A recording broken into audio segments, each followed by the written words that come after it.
Iya. Jadi kita di wilayah Kutai Utara itu Pak, kan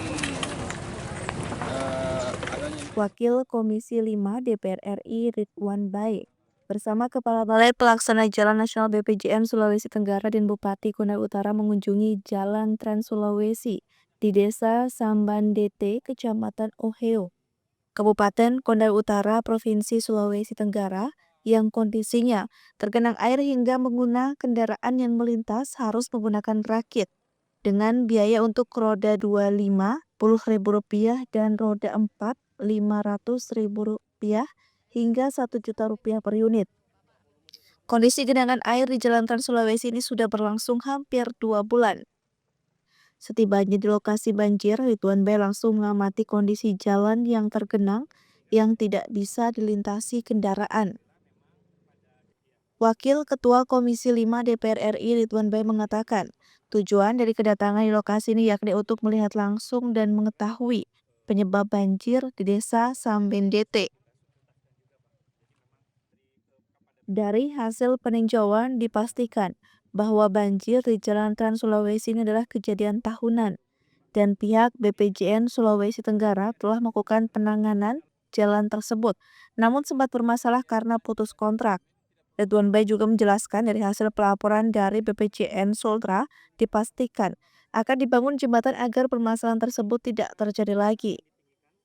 Adapun panjang jembatan yang rencananya akan dibangun di Desa Sambandete yakni sepanjang 745 meter dengan total anggaran Rp60 miliar.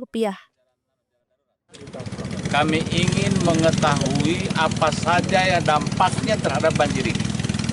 Ternyata adalah kita melihat ini sudah kejadian tahunan. Artinya sudah begini lama persoalan banjir ini belum tertangani dengan baik.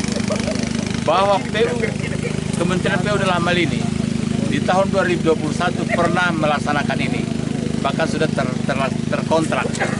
Tapi karena pelaksanaannya tidak ada kecocokan sehingga terputus kontrak.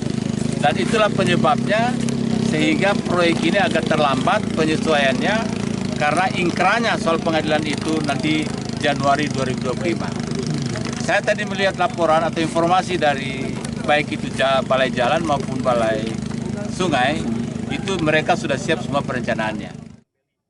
Sementara itu, Kepala BPJN Wilayah Sulawesi Tenggara Yudi Hartiana mengatakan saat ini BPJN Sultra tengah menyelesaikan desain untuk penanganan ruas Jalan Trans Sulawesi agar tidak terjadi lagi banjir seperti saat ini yang terjadi. BPJN Sultra tetap berharap kepada Ridwan Baik untuk mendukung di DPR RI agar anggaran rencana pembangunan jembatan di Desa Balandete segera dialokasikan. Lokasi sini itu memang pernah kita lakukan pekerjaan tahun 2021. Tapi di 2021 juga mungkin karena metode pelaksanaan dan lain sebagainya, ini terjadi putus kontrak.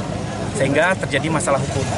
Nah, alhamdulillah seperti tadi Pak Ridwan Baik sampaikan bahwa tanggal 9 Januari 2025 ini kita sudah inkrah.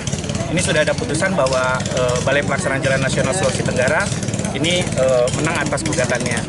Lalu selanjutnya di tahun ini juga kami sudah menyelesaikan desain untuk penanganan terkait dengan ruas jalan nasional itu sendiri, terkait untuk menghindari banjir yang terjadi yang mengganggu lalu lintas di sini. Nah, untuk penanganannya tersendiri ini dalam desain itu kurang lebih ada 745 meter nanti yang akan kita bangun, 745 meter. Nah, ini terdiri dari segmen 1 ini sepanjang 318 meter, 318,2 meter. Ini adalah jalan pendekat. Bupati Kutai Utara Iqbar mengatakan banjir yang terjadi di Kecamatan Oheo bukan diakibatkan karena aktivitas pertambangan atau pertanian, melainkan banjir kiriman dari Kabupaten Konawe dan Kabupaten Morowali, Sulawesi Tengah.